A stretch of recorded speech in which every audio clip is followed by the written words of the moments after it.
아는 기자 아자 시작합니다. 체포동의안을 처리를 앞두고 비명계가 일순간에 부결로 단일 대우를 형성하는 모양새인데요. 왜 그런 건지 정치부 김철중 기자와 알아보겠습니다. 비명계가 갑자기 조용해졌습니다. 네, 사실 이재명 대표 체포동의안을 두고 주류는 아니었지만요. 비명계에서는 분명 이런 목소리들이 나왔었는데요. 이 대표를 향해 불체포 특권을 포기하라거나 당대표직을 물러나라거나 하는 압박입니다. 하지만 정작 국회로 체포동의안이 넘어온 뒤로는 공식 발언이 싹 사라졌습니다.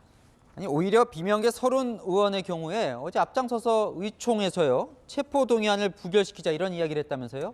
네, 어제 서른 의원은 의원총회에서요. 이번에는 똘똘 뭉쳐 부결시키자 이렇게 앞장선 것으로 알려졌습니다. 서 의원은 어제 의원총회 직전 이 대표와 점심 식사를 함께 했다는데요. 요즘 이 대표가 비명계 의원들을 만나 1대1로 만나고 있습니다. 이 대표를 만난 의원들 얘기를 들어보니까요.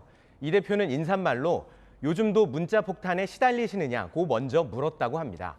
비명계의 고충을 이해한다면서 의원들을 달래는 분위기였다고 하는데요. 체포동의안에 대한 직접적 대화는 없었지만 이 대표의 이런 노력이 비명계 입장을 바꾸는 데 효과가 있었던 것으로 보입니다. 그런데 부결로 의견이 모아지는 게 꼭 이재명 대표만을 위한 건 아니다. 이건 무슨 말입니까? 네, 윤석열 정부 검찰이 노리고 있는 게 이재명 대표뿐만 아니라 민주당 전체일 수 있다는 위기감입니다. 이미 뇌물수수 혐의로 노웅래 의원 체포동의안이 보내졌고요. 수사를 받고 있는 임종성, 이하경 의원에 대한 신병 확보도 나설 가능성이 있습니다. 특히 노웅래, 이하경 의원의 경우 불법 정치자금 혐의로 구속된 이정근 전 사무부총장 사건과 관련이 있는데요.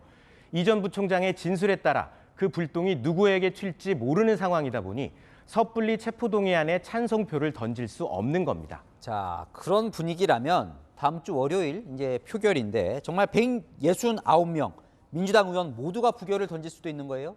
네, 일단 민주당 지도부 바람처럼 부결이 될 가능성이 매우 높습니다. 다만 일부 의원들 사이에서는 찬성표를 던져 지도부에 경각심을 줘야 한다. 이런 얘기도 나오고 있어서 결과는 지켜봐야 할 것 같습니다. 이런 이유로 당 지도부 사이에서도 끝까지 의원들을 설득해야 한다는 주장이 나오고 있다고 합니다. 야, 결과적으로는 이제 비명계가 이재명 대표를 함께 지키는 모양새예요. 네. 이런 기조가 계속 이어질 것 같습니까?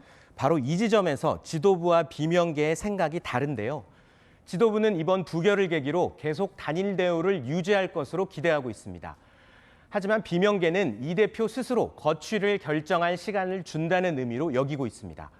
검찰이 추가로 체포동의안을 보내거나 그게 아니더라도 대장동 재판이 시작되면 대표직 사퇴 여론이 더 커질 것으로 예상하기 때문입니다.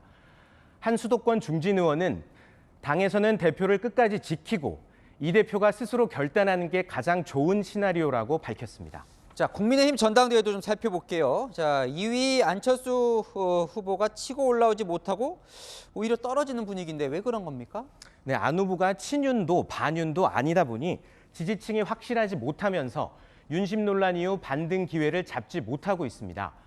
대통령 지지율이 40%대를 회복했다는 조사 결과가 나온 뒤 김기현 후보의 지지율은 오르고 안 후보는 떨어졌는데요. 김 후보 지지율이 본인 행보보다 대통령 지지율과 연동되는 모양새죠.